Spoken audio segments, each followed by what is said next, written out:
right, folks, I am here with Jens Anderson from Sony Online Entertainment, and we're talking DC Universe Online. Jens, welcome to the set. Glad to have you here. Good to be back.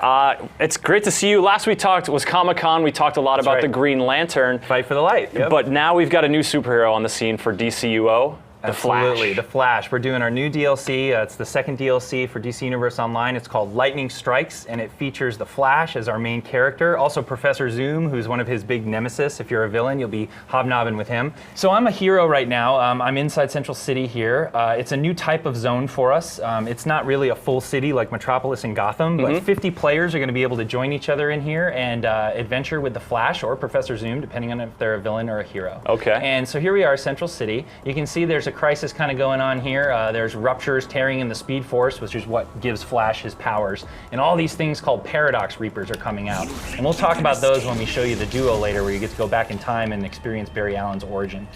So like I said, we're in the Flash Museum. It's a special portion of the Flash Museum, not open to the public, right? Yeah, this doesn't look like the kind of place you wander around with the kids. Absolutely not. What they keep down here is this thing called the Cosmic Treadmill, and here it is. So this is actually a device that the Flash uses to travel through to different dimensions and time and space and things like that. We're going to go ahead and kick this thing off. What we're going to need to do here and what we're going to find out is that somebody's trying to mess with Flash's timeline. In fact, somebody's trying to mess with the histories of very key villains and heroes in the DC Universe. And this is our first adventure that really touches on that. So you can see the Flash here gets on the Cosmic Treadmill, opens up a rip into the Speed Force, and we're going to actually go through it here. And here we are inside the Speed Force now.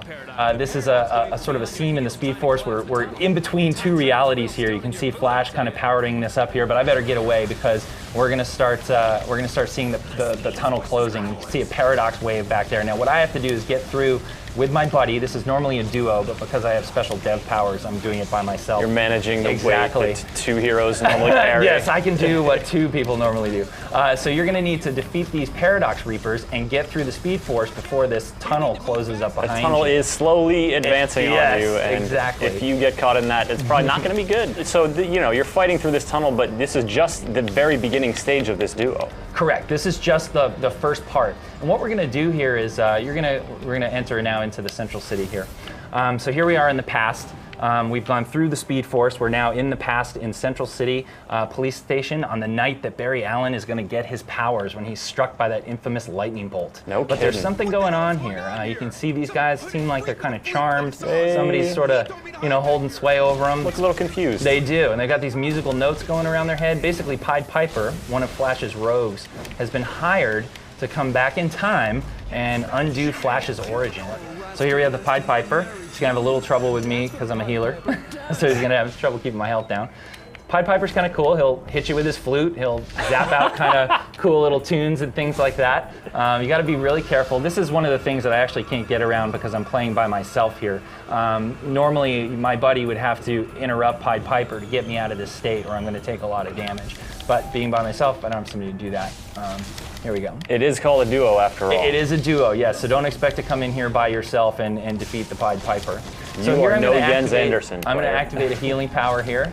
I'm getting charmed a little bit. So this is a healing power. You see they're blue. And so what's neat about electricity is that it's reactive healing.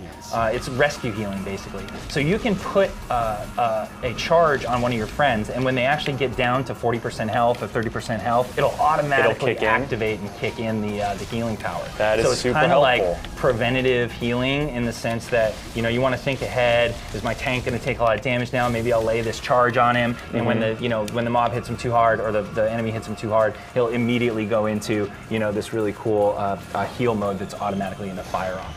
Now we're seeing the Pied Piper in action, but you mentioned that the Rogues Gallery for the Flash is pretty robust. It is. So if you want, I'll go ahead and fast forward to the final fight here, which is against another one of the rogues called Abracadabra. So here we are with Abracadabra. One of the cool things about the duo is you'll notice these prototype riot bots.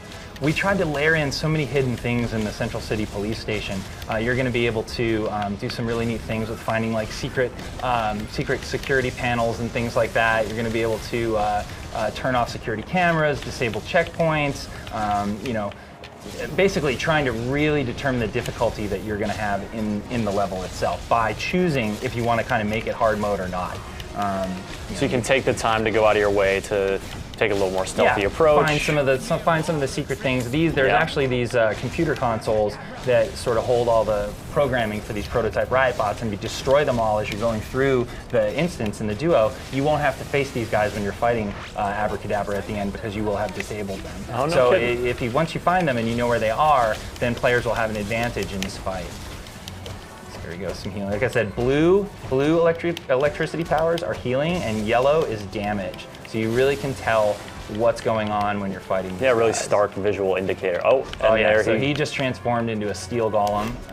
He's going to have different powers than he would if he transformed into ice. He also transforms into a demon. Looks a lot like a minotaur. It's got horns and wings and things like that, and these deadly claws. It's a little more melee oriented. It's like a whole bunch of boss fights in one. Absolutely. So what we'll do here is we'll fast forward a little bit so I can show you sort of the climax of the fight here. Once you beat Abracadabra. Whoa, let's get out of the way of that. Oh gosh, look so good. that does not look good, and I can't get away. And then he'll go back to his normal self here. It's tiring being a Oh, steel there's the golem. demon, actually. Yep, there's the demon form. So he'll go through a bunch of different phases, and these phases are different each time you face him as well. We wanted to make sure there was a lot of variety in here for players when they were doing this week after week. That is one gnarly looking demon. Yeah, he's pretty cool. All right, so let me take him down real quick here. So here you can see now, after you defeated Abracadabra, you're going to get treated to seeing Barry's origin. And as you may know, he got hit by a lightning bolt, bathed by a bunch of chemicals, and then he got his superpowers here. And because we're going back in time, we kind of have this old-timey feel of post-process, and you'll notice some of the dialogue in here has a very old-timey quality to it. Jeepers, all those kind of old-school golden age things, because we did go back a bit here into the history. So great, Jens. Well, what I love to see with you guys is just how much reverence you have for the heroes, and how the Flash DLC now is delving more into origins and that stuff. That, absolutely. I feel like that, for me, that's the most intriguing part of superheroes, is how they get their start. How are they forged? Well, I think that it's also one of the most intriguing things about DC Universe Online as a property. You're going to see characters and places come to life in this game over the years that you're never going to really see anywhere else, or you may, but I mean, who's going to make a Pied Piper game? You know what I mean? That's true. So, but here we are. Not we have Pied Pied Piper. We've added all these new bounties into the DLC with the top. The Trickster is in there. You've got Abracadabra, Captain Boomerang.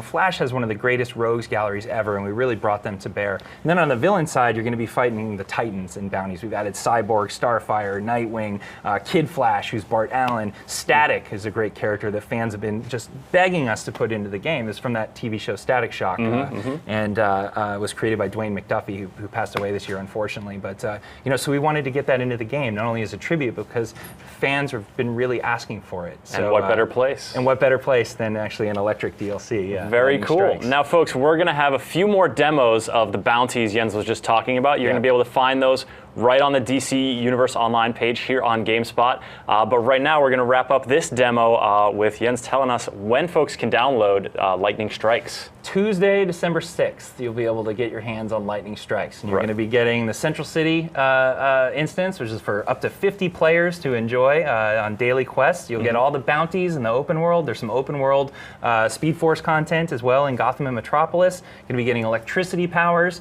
There's these new things called spark weapons, which are weapons that actually proc when you're using them.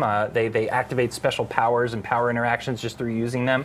And we've got some great new styles as well, inspired by Black Lightning and Professor Zoom. So there's a lot of stuff for you guys to get into in here in DLC 2. Coming your way on Tuesday. It's just around the corner. That's right. Jens, thank you so much for coming by and showing it off. Much appreciated. All right.